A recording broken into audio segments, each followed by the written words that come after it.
Hey everybody, thanks for tuning in to this Q&A. We're here with Gabriel Severn, who's a great bass player, and my name is Bobby Leidhecker, and I was Gabriel's middle school band director, and I've known Gabriel very early on in his career, and we're just going to have a little chat here and talk about a variety of topics, and hopefully you're going to play for us. Mm-hmm. And Yeah.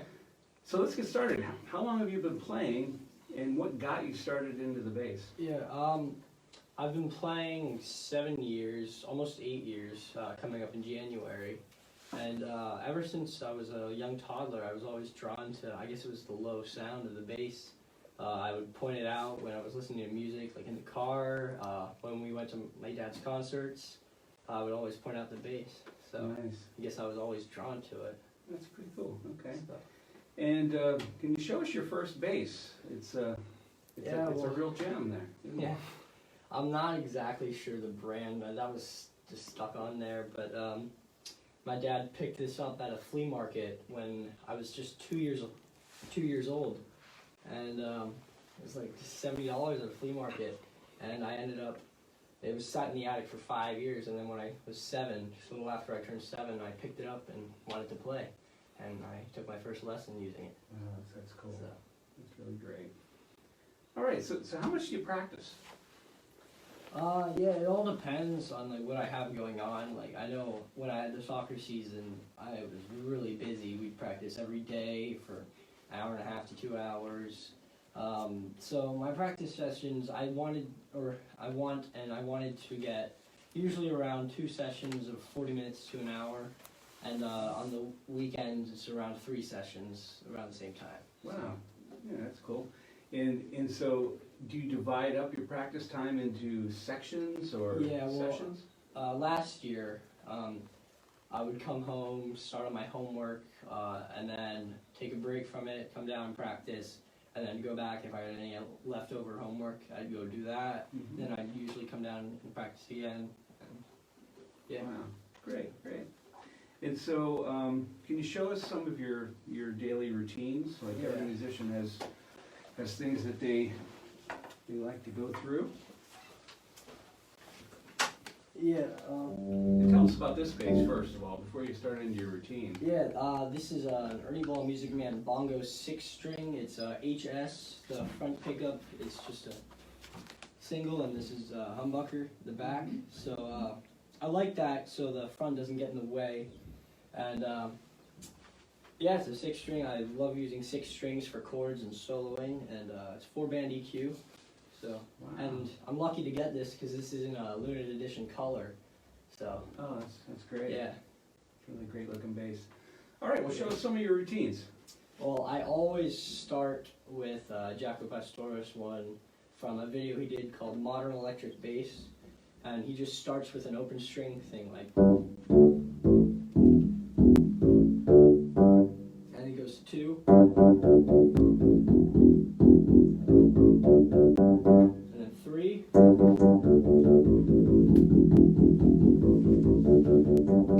then final 4,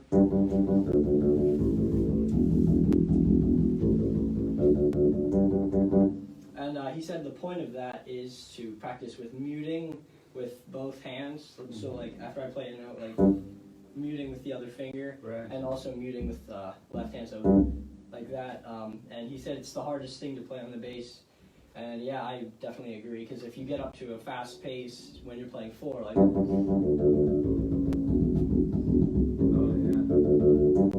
you'll hear harmonics coming over. So yeah, and then usually after that I'll go into like a diatonic thing.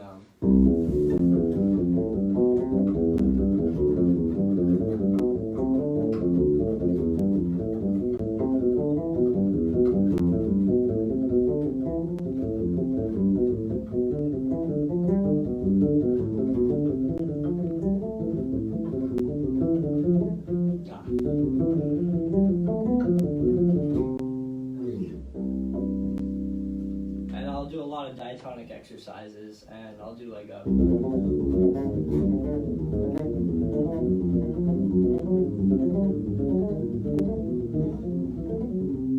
And then coming back down. I do a lot of those kind of exercises just to warm up. Mm-hmm. So. Do you do different techniques to warm up, like slap, finger? Yeah. Let's see here.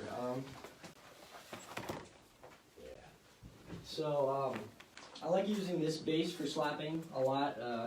It's a Ernie Ball Music Man Sterling 4-string, and this is also a limited edition because it's the Sterling Classic in this colorway. Wow. And it's a 2-band EQ. I really love the feel of it. So for slap bass, some of the warm-ups I do is I just go up like, and then the same kind of thing as with the regular finger style. I just do the same thing with slap. So like. And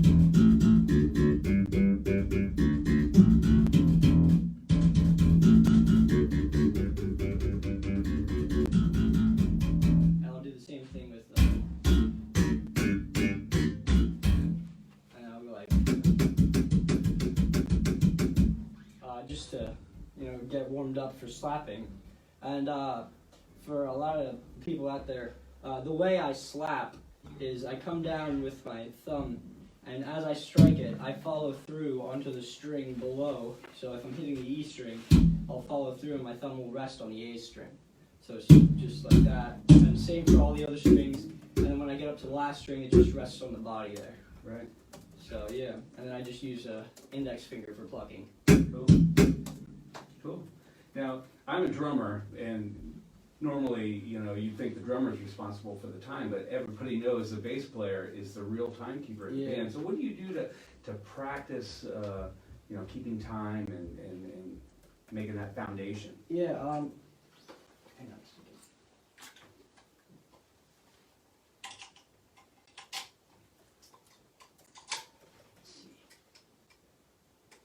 So I have this pedal down here. It's called the Beat Buddy, and it's made by Singular Sound.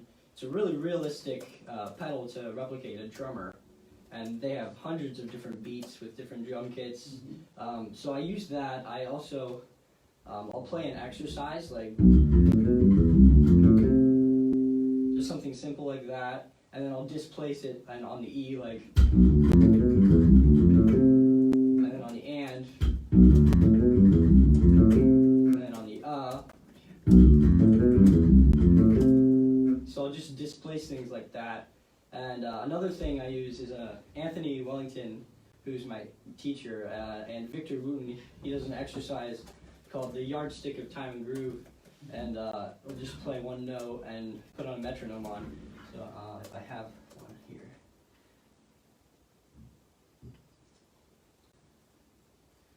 Just something like that. It's actually fast. And I'll divide it into 16th notes, so I'll just play on the beat 1. Then I'll go to the E, so.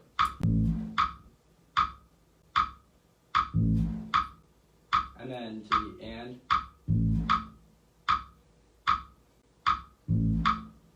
Then the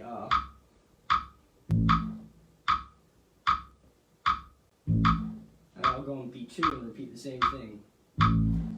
So I'll just go through stuff like that and just work on displacing the beat. And I also use exercise where I'll be playing with drums and then the drums will suddenly cut out. And I'll be playing on my own and see if I come back in time. Do you have a drum setting that you could show us, something like that? Or is it something you have to set up? It would be, well, I usually use it on my computer, but there is something I can do with this, but I would have to set it up. Okay, so. All right, that's cool. All right, so time and sound. Now, how about EQ? How do you EQ each of these basses? Like, how do you go for the specific sound? Well, with the slap, I like to have a lot of low in the sound, like a lot of bass, but I also like it to have a nice treble pop in there. Sure. So I recently got this new amp from Mark Bass called the Little Mark Vintage, and it got a lot of settings. It's got a tube, and for a regular fingerstyle, I'll be on the flat setting, but for slap, I'll always be on the old, and it just sounds really good for slap. And I'll usually boost the highs just a little bit to just around flat. I'll cut some of the mids and have some of the lows in, so I get a lot of bass, but like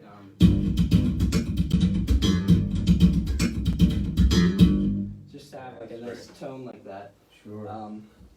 And then if I go to my regular finger style, here, I'll switch basses real quick.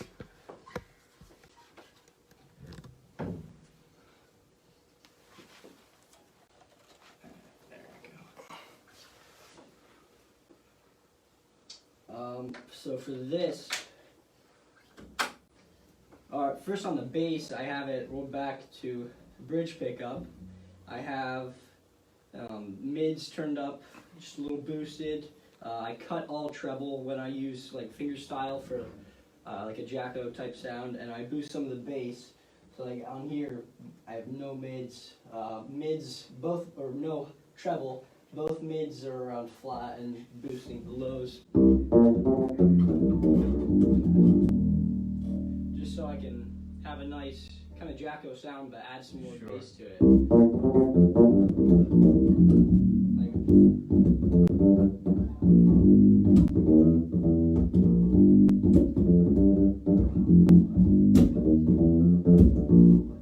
So I like using that sound. Very nice.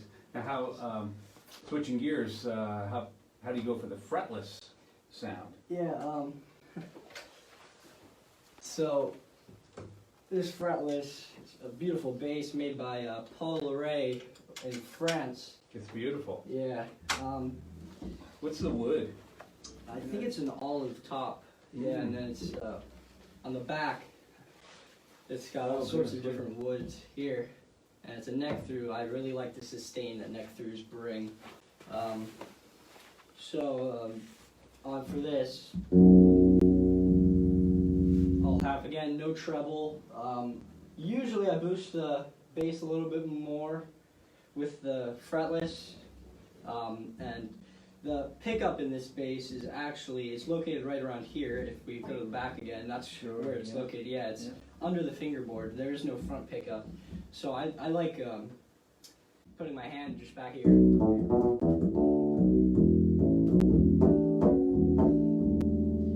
And I like having a lot of bass in it.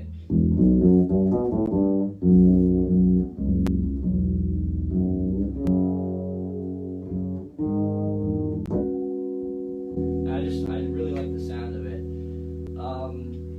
But yeah, a lot of it is just in the hands, like getting a good sound. It's just where you place your hands. Yeah, the way you touch it. Yeah, I've had a lot of people say that the way I play is very similar to Jacko, like with hand positioning and everything. So, yeah.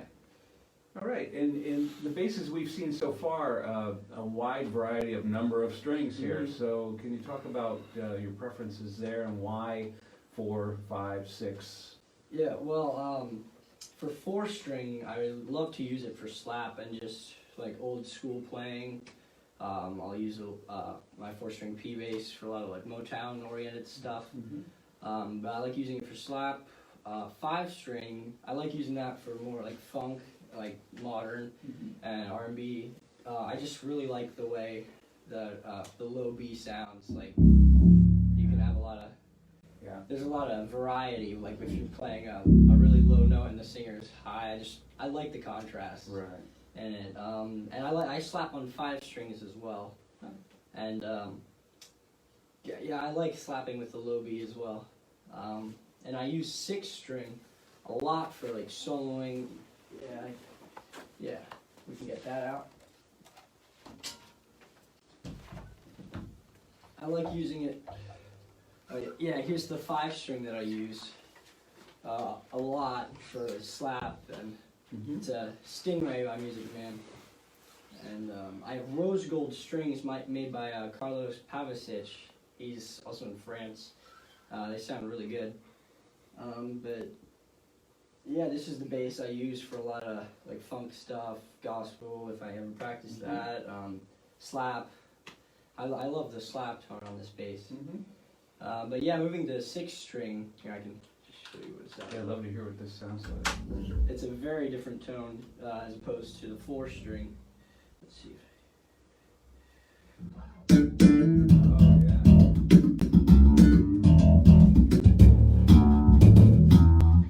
But Yeah, yeah, this has a really beefy tone for it. But yeah, so with 6-string, I like using the 6-string a lot for soloing, and this is my go-to bass if I want to make a loop. But I just like playing chords. I think chords sound really nice on it, like.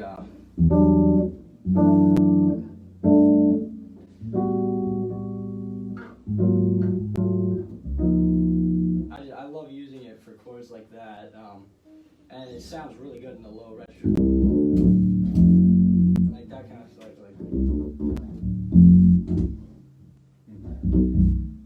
And the neck is so wide. You're lucky you have long fingers to. That's what it takes. That's really great. Now you talked about the strings, those rose gold, and these are different. I noticed you have flat wounds on the fretless. Can you talk about your string choices? Yeah, well, these are custom strings again, made by Carlos Pavicic. They sound really great. I've been with him for years. I just really love the sound of them and the feel of them.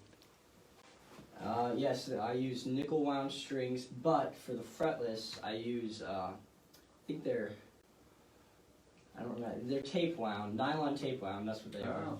They're flat round, and they originally came with the flats on them, and I was going to take them off, but I figured it sounded really good, and flats don't wear the neck down as easily, because they're a lot smoother, so they don't wear down the neck, and they sounded equally as good. So I figured why not just keep them on? Sure. And they last really long as well. Sure, and you have just a wide variety of sounds. So it's not only the bass; it's the string combination, and you can really just kind of go for what you want on a particular tune and style that you're playing. That's really awesome. Yeah.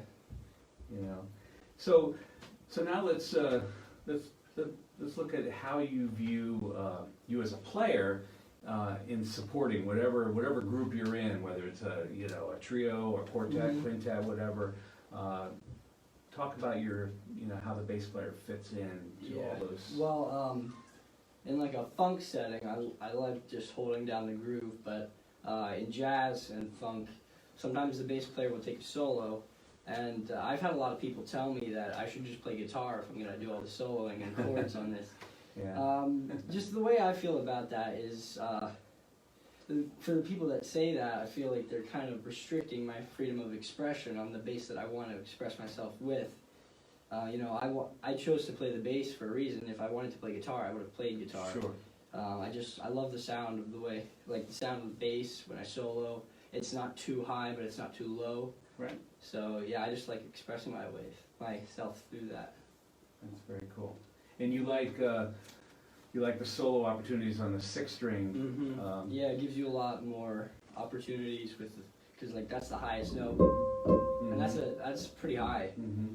And so your soloing style, I guess, would change from soloing on a 4-string. Your approach, your thought process of putting together your solo. Is it safe to say you're going to be more chordal on a 6-string than the 4-string? Yeah, I have a much more variety of the kind of licks I can play on a 6-string, but also like on a 4-string, it can sound just as good, but I won't necessarily be playing the same things. Right. So. Right. Yeah, and purists say Jocko only needed 4 strings, but it's like anything, myself as a drummer too, I like some settings you use a lot of equipment, some settings you don't, it just allows for your expression. Yeah. And that's really cool. I feel like music's all about expression, so. All right, so can you show us a practice loop? Yeah, I do a lot of chords with my loops, and I'll just do a quick one.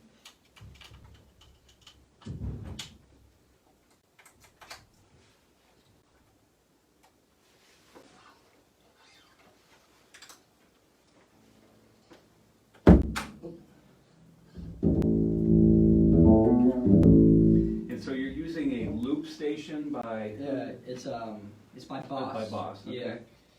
Yeah. Just so.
Very nice. So That's really cool. yeah, And I so- use that kind of stuff to practice all the time. Yeah, and Yeah. so you got a little drum action going on in there, little Yeah. percussion sounds, and you know, so really the instrument can really be all the instrument. You're providing the harmonies, you're providing the bass, you're Mhm. providing the percussion, and then you can solo over the top. Yeah. That's very, very cool. Yeah. All right, so talking about solos now. Do you like to transcribe solos, Mm-hmm. and do you write them down, or what do you do? No, I feel, at least for me, I feel like it's best to learn it by ear because then you can internalize it a lot better than if it's written out in front of you. Like, for me, when I learn it by ear and I just practice it, I'll use it in all 12 keys and just try to fit it into my playing, and then I'll end up changing some things and then trying to make it like my own kind of lick, and I'll start incorporating it into a lot of my playing. That's great. So I think internalizing it's a big part of what I do, Sure. and I feel like learning a solo by ear is the best way for me. Mm-hmm. Mm-hmm. And that you spread it around in different keys, and Mm-hmm. that's great. Yeah, and I learned like how the shape on the instrument, even if it's like a different instrument, like I do a lot of Michael Brecker type stuff, and I'll just learn the shapes on my instrument of the licks that he plays, and I'll try to Mhm. like internalize it that way as well. Right. So. Right. Okay. So, what advice would you give someone who is really just, maybe they're just playing, bass, in a church group or something like that, and they've never really gotten into soloing. What do you have any advice? Well, there? I started just on a D Dorian scale, just like messing around with the scale and different ideas. But I think the thing that really made me go the farthest is just transcribing different players. Like I listened to Adrian Farreau, Federico Malaman, Michael Brecker, Nathan East, Anthony Wellington, Victor, a lot of players. There's a long list that Sure. we could definitely go into for each one of them. Junior Baguina, he's another player. He's out in Brazil. Mm-hmm. I do a lot of his stuff too. So Wow. transcribing is really what I think got my playing to where it is. Absolutely, absolutely. Now, you talked about the Dorian, other modes, and do you do anything pentatonic? Yeah, there's an exercise that I do just going up the major pentatonics. I got this from Anthony Wellington. It's just like, and then just coming back down and just mixing like, and that's like dividing into fours. So the past one was threes. Now, like if I do five, just doing a lot of that stuff, going up the modes like.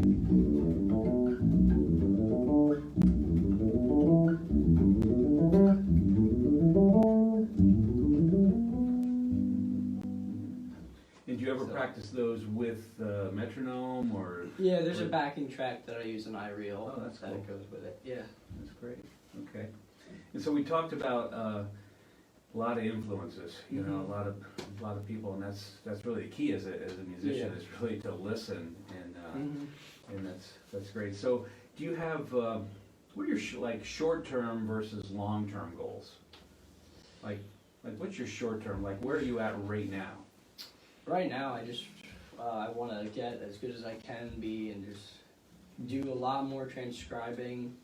I just like to change my playing in different ways. Right. To like I'll be influenced by. I'll probably find new players in recent future where I'll just try to transcribe them and it'll change my playing in a whole new way.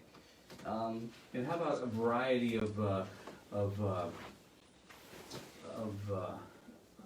settings? Like tell us a little bit about the different groups and people that you play. Yeah, well, right now I play a lot with my band Teen Town, and that's just a trio. It's hard because the keyboardist is now in college in Miami, but he'll come up for breaks and we'll do gigs.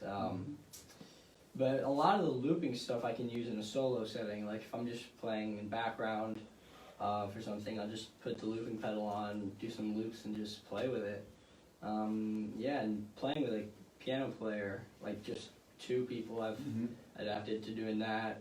So, and then that going into the whole composition thing.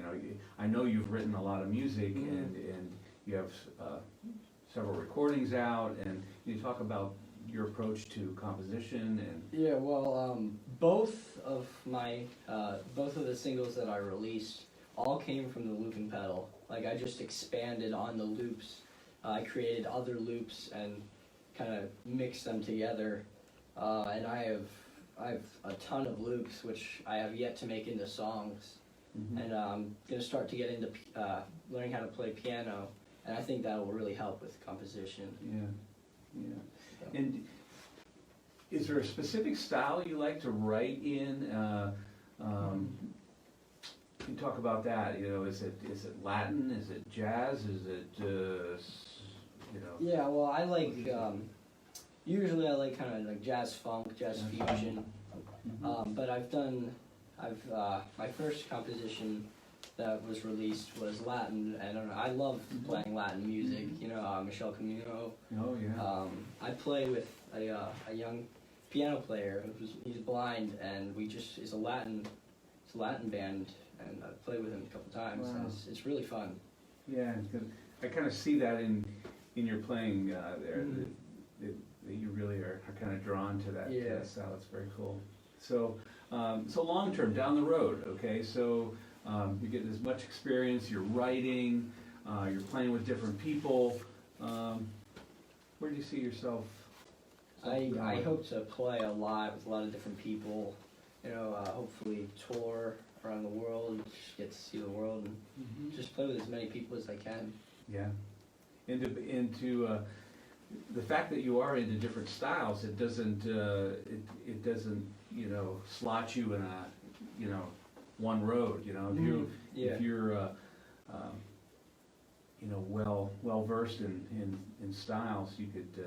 Yeah, I'm learning pretty much every kind of style. Like behind the scenes, I may not release many videos, but behind the scenes, I'm working on every style I can. You know, just playing along with backing tracks on the computer. Yeah. And yeah, just trying to. And so as of late, you know, what have you been working on? What can you show us? Like you've played for us here, but you have something you could stretch out on a bit here for us? Yeah, well, there's a loop that I'm working on, and hopefully I'll be able to make it into a song. It's very long. There's a lot of layers to it, so it'll take me a long time to create it. So I'll just play what I have right now.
And I can tell you, as a middle school band director, to have this young man in my middle school band is, I was the envy of most band directors in the country, I'm sure. So thank you everybody for tuning in with Gabriel Severn here, and it's been my pleasure. I'm Bobby Leidhecker, and thanks again. Yeah, thank you, Bobby. Thank you. You're welcome.